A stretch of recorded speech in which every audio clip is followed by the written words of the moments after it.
क्या इदरान इरहा की बात मानकर समीन के मुंह पर एक जोरदार थप्पड़ मारने वाला है और क्या उशना की मां उशना को कमाल के बारे में बात करते हुए सुन लेगी? आखिरकार शाइला अपने मकसद में कामयाब हो गई। इदरान समीन को कहता है कि आज हमें पेरेंट्स मीटिंग के लिए इरहा के स्कूल जाना है, आप तैयार हो जाइएगा। जिस पर समीन कहती है कि ठीक है, मैं तैयार हो जाऊंगी, मैंने आपके कपड़े निकाल दिए हैं, आप ऑफिस के लिए तैयार हो जाएं। जैसे ही इदरान अपने कपड़े देखता है तो वो समीन से काफी ज्यादा मुतासिर हो जाता है कि समीन उसका और इरहा का काफी ख्याल रख रही है। अब इदरान के दिल में समीन के लिए मोहब्बत पैदा होने लगी है। इदरान समीन को लेकर इरहा के स्कूल जाता है और स्कूल से वापसी पर वो लोग काफी इंजॉय करते हुए घर आते हैं, लेकिन शाइला से ये बात हजम नहीं होती। वो समीन को किसी भी हाल में इस घर से बाहर निकालना चाहती है, इसीलिए वो इरहा के पास आती है और कहती है, इरहा बेटा, मैंने आपको कहा था ना कि समीन आंटी आपसे आपके बाबा को छीन लेंगी। जिस पर इरहा कहती है कि फूफो ऐसा कुछ नहीं होगा। शाइला कहती है कि बेटा देखना, जब आप घर पर अकेले होगे ना तो वो आपको बहुत ज्यादा टॉर्चर करेंगी। बाबा के सामने उन्हें मामा कह लिया करो, लेकिन जब बाबा घर पर ना हो तो उनसे दूर रहा करो,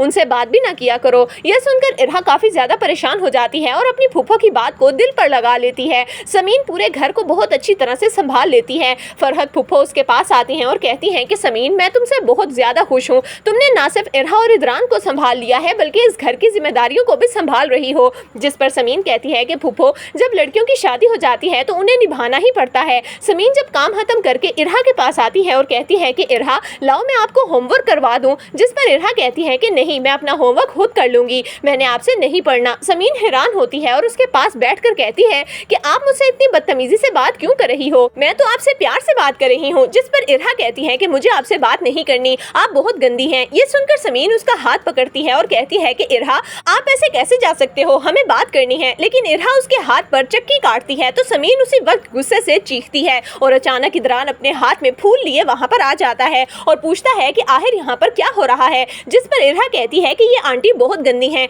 समीन आंटी मुझे टॉर्चर करती हैं। इदरान ये सुनकर हैरान होता है और समीन की तरफ देखने लगता है, लेकिन समीन हैरत भरी निगाहों से इरहा को देखती है और कहती है कि मैंने ऐसा कुछ नहीं किया। लेकिन इदरान उसे लेकर कमरे में आ जाता है। जबकि दूसरी तरफ उशना और कमाल की मोहब्बत अब मुलाकातों तक पहुँच गई है। उशना कमाल से मिलने आती है, तभी कमाल उसे कहता है कि मैं चाहता हूँ कि अब मैं तुम्हें एक गाड़ी खरीद दूँ ताकि तुम आराम से इस पर आया जाया करो। जिस पर उशना कहती है कि हरगिज नहीं, आप ऐसा कुछ नहीं करेंगे, पहले हमारी शादी हो जाए फिर आप मुझे जो चाहे दे दीजिएगा। उशना तो खुशी खुशी जब घर आती है तो उशना की छोटी बहन उससे पूछती है कि आप किसके साथ थी। जिस पर उशना कहती है कि मैं अपने ख्वाबों के शहजादे के साथ थी और बहुत जल्द वो मेरा रिश्ता लेकर आएगा और फिर मेरी शादी हो जाएगी। इतने में उशना की माँ वहाँ पर आती है और कहती है कि ये तुम किस लड़के की बात कर रही हो, लेकिन उशना फौरन बात को संभाल लेती है। जबकि दूसरी तरफ जूली का बाप जब देखता है कि जूली शाजिर को किस तरह से ट्रीट कर रही है तो वो जूली को कहता है कि वो तुम्हारा शोहर है, सर्वेंट नहीं। जिस पर जूली गुस्से से कहती है कि मैं उसे नौकर बनाकर रखना चाहती हूँ, उसने अपने आप को समझ क्या रखा था,